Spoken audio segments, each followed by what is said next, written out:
Well, later this week, for the first time in 12 years, the state of Idaho will inaugurate a new governor. CBS 2's Denny Hawkins sat down with incoming Governor Brad Little to talk about how he plans to carry out some of his campaign promises once he takes office.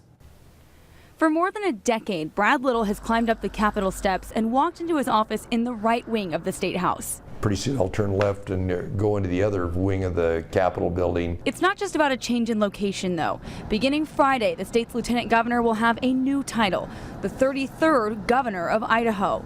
And that title, more than most, comes with new responsibilities, new opportunities, and new challenges. I do want people to have confidence. I want them to know that I fully intend for my entire cabinet, for the people that work for the state of Idaho, that work for the people of Idaho, work for the citizens, that we're service-oriented and we want to do the right thing. In our conversation with the general election now in the rear view, Little was clear that he wants to make changes across the board, all with the idea of improving the quality of life for Idahoans now and for decades to come. He says a lot of that starts with education and giving local school districts the tools that they need to implement programs that will work for their students' needs. We will implement the 5th year of the task force, the recommendations task force. But now it'll give us a chance to, what do we do going forward? What's the next 5 years look like?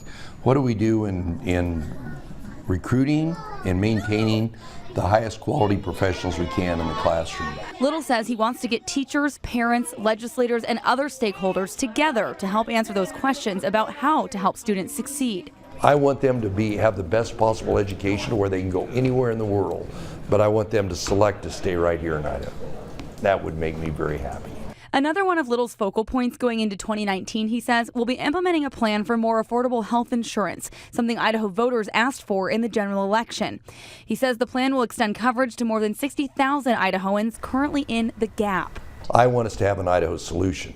Little says there will be hurdles in getting legislation passed, but that at this point, there's no excuse not to address the issue. I want to build a pathway to where if you are either in Medicaid today or you're in this gap population we're going to pick up, that there's a place for you to go, that you're not going to be on Medicaid forever. You're going to have individual insurance, you're going to have employer insurance, you're going to have an insurance through some other group. The incoming governor also told me he plans to put pressure on the legislature to address the state's failing infrastructure and also the overcrowding at Idaho prisons. That's a pretty big one that we're going to have to work on, and I fully intend to engage with the legislature and the entire public safety community on resolving that problem. All of that makes for a full plate for this new face, but Little says he's confident in his leadership, in his policies, and in what he's learned from former governors who have stood in his shoes. I've learned something from every one of those people, and I hope that when my grandchildren come up and see